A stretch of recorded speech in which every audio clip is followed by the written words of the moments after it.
դերևս տրիպի մասին, չնայած դա ասում եմ օրվա գլխավոր իրադարձությունն է, ուզենք թե ոչ։ Հիմա գանք ներքաղաքական օրակարգերին։ Դեմոկրատական այլընտրանք կուսակցությունը իր հիմնադրման առաջին օրվանից փոփոխությունների ամենաարժանահավատ ճանապարհը համարել ընտրությունները։ Մեր կուսակցությունը ստեղծվեց, բայց պաշտոնական գրանցում ստացավ պատերազմից 2 օր առաջ, իսկ մենք մեր բուն գործունեությունը ծավալել ենք հետպատերազմյան փուլում եւ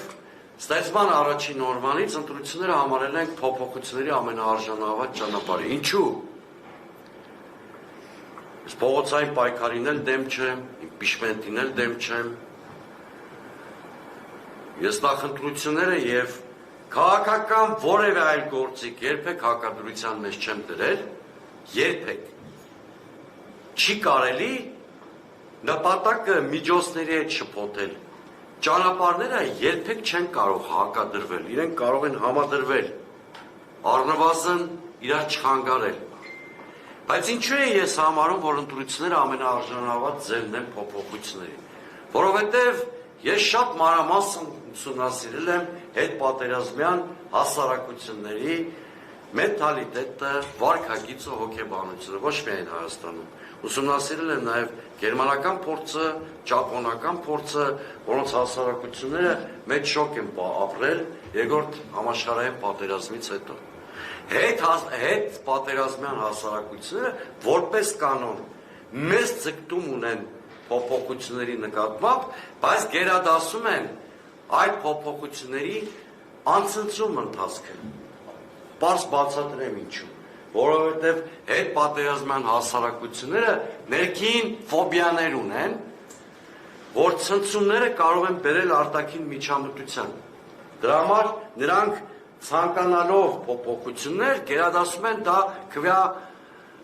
քվեախցերում, քվեատուփերի միջոցով իրականացնել, որպեսզի ցնցումների դաշտ չբացվի, ինչի հետևանքով նաև արտաքին միջամտության։ Հետևաբար ես բացառիկ հնարավորություն եմ տեսնում, որ 2026 թվի խորհրդարանական ընտրություններով հունիսի 7-ին հնարավոր են Հայաստանում որակական փոփոխություններ կամ իշխանափոխություն։ Մեծ հնարավորություն եմ տեսնում։ Իհարկե, դա չի նշանակում, որ մենք բոլորս պիտի նստենք եւ սպասենք հունիսի 7-ին, որ մի հրաշք տեղի ունենա։ Որպեսզի տեղի ունենան փոփոխություններ, պետք է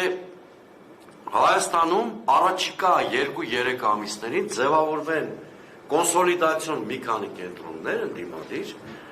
այդ գործընթացը կարծես թե ընթացքի մեջ է, որոնք հասարակության մեջ հավատ կծնեն առայն, որ ընտրությունների կամ քվեարկության միջոցով հնարավոր են փոփոխություններ։ Այդ հավատը եթե հասարակության մեջ սերմանվի, հավատացեք, Նիկոլ Փաշինյանի վարկանիշը այնքան գահավիժած է, հասարակության փոփոխությունների ձգտում այնքան մեծ է, որ փոփոխությունները կլինեն։ Այս վիճակում, այո, ընդդիմադիր սեգմենտները, նաև մեր կուսակցությունը շատ անարդյունավետ ենք աշխատել եւ դերևս հասարակության մեջ այդ սպասումները չկան։ Երկրորդը, բացի այլընտրանքային կենտրոնների, այլընտրանքային ծրագրերի արկայությունից շատ կարևոր է, որպեսզի դիմադիր բոլոր կուսակցությունները անկախ տարաձայնություններից եւ հակասություններից առնվազն 2 հարցում միասնական ճակատ ունենան եւ միասնական ու հետեւողական պայքար ծավալեն։ Հայաստանում պետք է դադարեցվեն ռեպրեսիաները։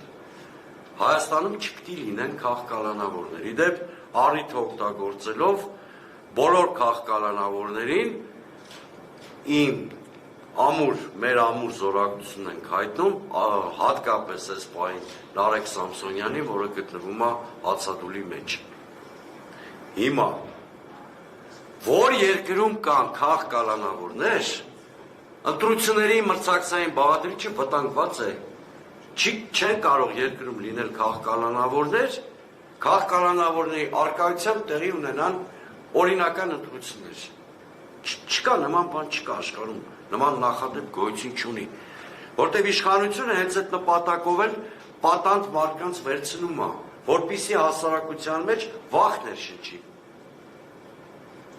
Բռնում են մեկին, վախացնում են հարյուրավորների կամ հազարավորների։ Համար առաջին մեր խնդիրը պետք է լինի հասարակության հավատի վերականգնման, կարևոր բանալի է հասնել նրան, որ քաղաքականավորներ երկրում չլինեն։ Ռեպրեսիաների դադարեցնելու կարևոր հարց է նաև հակաեկեղեցական հակասահմանադրական կամպանիայի կասեցումը։ Կրկնում եմ, այս երկու հարցում ընդդիմությունը պետք է խիստ միասնական եւ նպատակային լինի։ Սա կապ չունի քանի ցուցակով կմասնակցենք ընտրություններին։ Բացարձակապես կապ չունի։ Օրինակ ձեզ հաստատապես չի հետաքրքրում Ադրբեջանում կամ Կենտրոնական Ասիայի որևէ երկրում ընտրություններում ԵՊԱ ով է հաղթում, քանի տոկոս, որովհետեւ դուք ինտուիտիվ այդ ընտրություններով չեք հետաքրքրում, որովհետեւ այդ երկրներում կան քաղաքականավորներ։ Նիկոլ Փաշինյանը մեր երկրի ճակատին փակցրել է քաղաքականավորներ ունենալու ամոթալի խարանը։ Սա խայտառակություն է։ Երբ որ մարդիկ կարծիք ունենալու համար հայտնվում են բանտերում, ես էլ եմ կարծիք ունենալու համար բանտում, երկու անգամ հայտնվել քաղաքականավորի կարգավիճակով։ Նիկոլ Փաշինյանի ասած, ոնց ասում, բռնատիրական կոռումպացված ժամանակներում 2004-8 թվերին, որ կարծիք ասելու համար ազատազրկվել է։ Բայց իմ կալանքը կամֆորտ պայմաններում ընթացել։ Ինչի համար կամֆորտ։ Չէ, պայմանները նույնն էին բանտի, կարող ավելի վատ, որտեղ ամեն դեպքում 20 տարի անցել է։ Որովհետև այն ժամանակ ակտիվ փողոց կար։ Այն ժամանակ կար միջազգային հանրության շատ ուժեղ ճնշում իշխանությունների վրա։ Ու բազմաթիվ բաներ կային այն ժամանակ, որ հիմա չկան, բազմաթիվ։ Եվ քաղաքականավորները գործոն էին։ Օրինակ ես իմ 15 օրվա հացադուլով շատ մեծ հաջողություններ եմ գրանցել 2008 թվի մարտի 1-ի դեպքերի ժամանակ։ Ես հիշում եմ իմ մոտ այնքան դեսպան ու դիվանագետ էր այցի գալի, որ ես քաղաքականավոր էի։ Ինձ թվում էր ես ուղղակի աշխատանքի տեղս փոխել եմ, քրեակատարողական հիմնարկում գործի եմ։ Օրակարգ էինք թելադրում։ Օրինակ իմ հացադուլի ժամանակ ես իմ հացադուլի մասին ես ինքս տեղեկատվություն էի ստանում Ազատություն ռադիոկայանից։ Ազատություն ռադիոկայանը սկսվում էր իմ հացադուլի մասին ռեպորտաժով։ Շատ լավ հիշում եմ։ Հիմա ցավոք սրտի չկա հումանիստ տարևուտքը խուլ ու ամր է դարձել։ Դուք չկարծեք իրենք չգիտեն այն այլանդակությունների մասին, որ անում է Նիկոլ Փաշինյանը։ Բայց իրանք արժեքները մի կողմ են դրել, աշխարհաքաղաքական շահերով են առաջնորդվում։ Այսինքն Նիկոլ Փաշինյանը համաձայնել է Հայաստանը դարձնի պրոքսի պատերազմի գործիք, ինչը այս պահին ձեռնտու է Արևմուտքին։ Դրա համար իրանք խուլ ու ամր են դարձել, չնկատելու են տալի ու պատասխանատվություն են կրում Հայաստանում ձևավորված այս այլանդակության համար։ Պատկերավոր մի բան ասեմ, հիմա եթե Նիկոլ Փաշինյանը ուղիղ եթերում մարդ ուտի, ու կարանա իր զոհին ներկայացնի որպես ռուսական գործակալ, կայական ասած ապահարելու է ասի կեցի հայկական ժողովրդավարությունը։ Վստահ եղեք։ Դրա համար այս խնդիրը ես այսքան կարևորում եմ, որ պահին արևմուտքի ցուցումները Նիկոլ Փաշինյանը չդարավ, չկատարեց։ Կասկած չունենաք արևմուտքի կողմից հռչակվելու է որպես Սադամ Հուսեյն, հրեշ, չգիտեմ ինչ։ Այդ երկակի ստանդարտները այդ միշտ ա եղել, միշտ։ Այն իշխանությունները, նախկին 3 իշխանությունները չեն պարել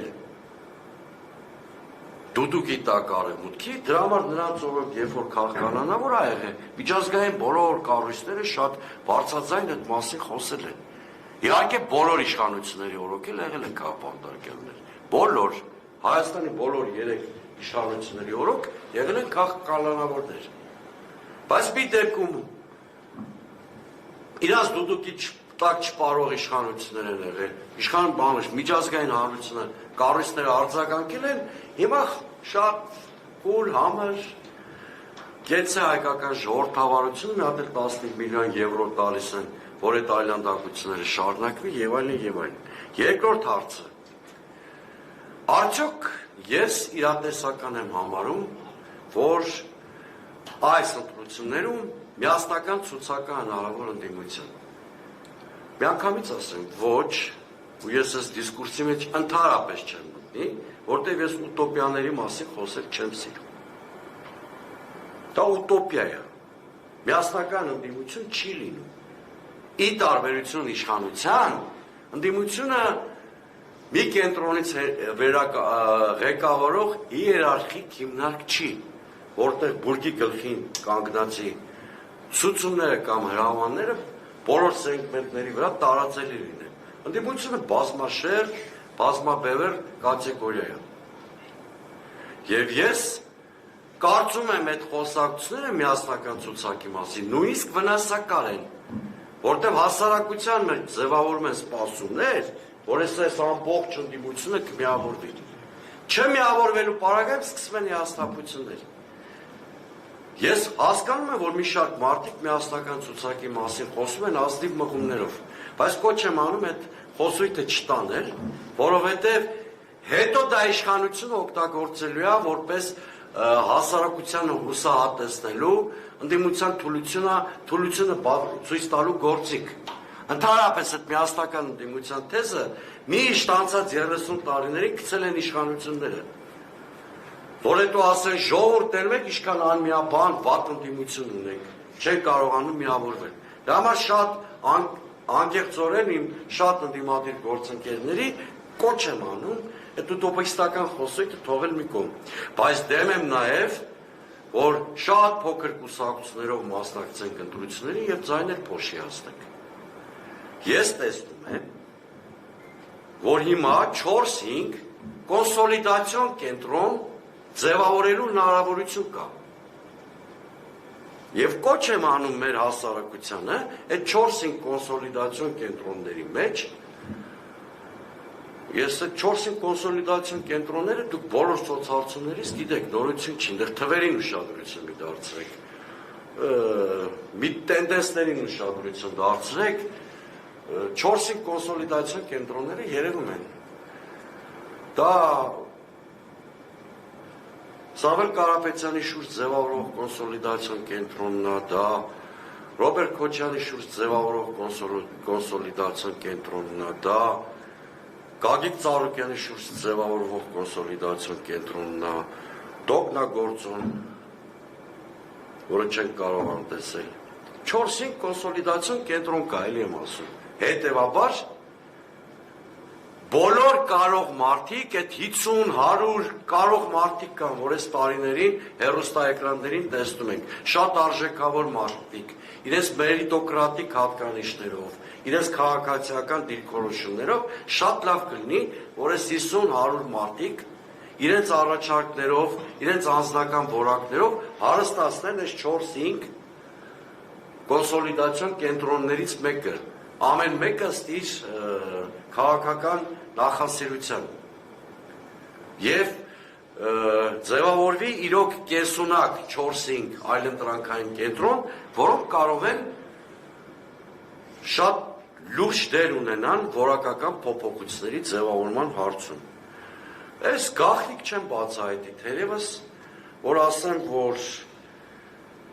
մեր կուսակցությունը դերևս շաբաթներ, ամիսներ առաջ ավելի շուտ հայտարարել է, որ մենք աջակցում ենք Գագիկ Ծառուկյանի հեղինակած առաջարկ Հայաստանին նախագիծ կոնցեպտին։ Հիմա դերևս ձևաչափային որևէ քննարկումներ չկան, մենք հրապարակավ հայտնել ենք մեր դիրքորոշումը, կսպասենք առաջարկի, շատ ակտիվ կմասնակցենք քննարկումների, մեր կուսակցությունը հաջորդ շաբաթվանից սկսած շատ ակտիվ հենց այս նույն հյուրանոցի տարածքում շատ ակտիվ մասնագիտական եւ հանրային քննարկումների շարք է նախաձեռնում, որպեսզի մենք էլ մեր առաջարկային փաթեթները ներկայացնենք այդ մեծ առաջարկի մեջ եւ ձևավորենք քաղաքական օրակարգ։ Դե մեր կուսակցությունը իրեն հրճակել է որպես 3 սոցիալական հասարակական խմբերի շահերի արտահայտիչ։ Ամեն օր տրանսպորտով գործի գնացող եւ եկող մարդիկ են։ Դա փոքր եւ միջին բիզնեսն է եւ դա ոչ նոմենկլատուրային մտավորականությունն է։ Այս 3 խմբերն են փոփոխության շարժիչը։ Այս 3 խմբերը ինչպես կերեկվել են նախկին համակարգի կողմից, այնպես էլ կերեկվում են այսօր, խայտարակ ձևով են կերեկվում։ Դուք երևի գիտեք, որ նոր տարվա շեմին յուրաքանչյուր նախարար ստացել է 7 միլիոն դրամ պարգևավճար։ Դուք գիտեք այդ մի թոշակառուի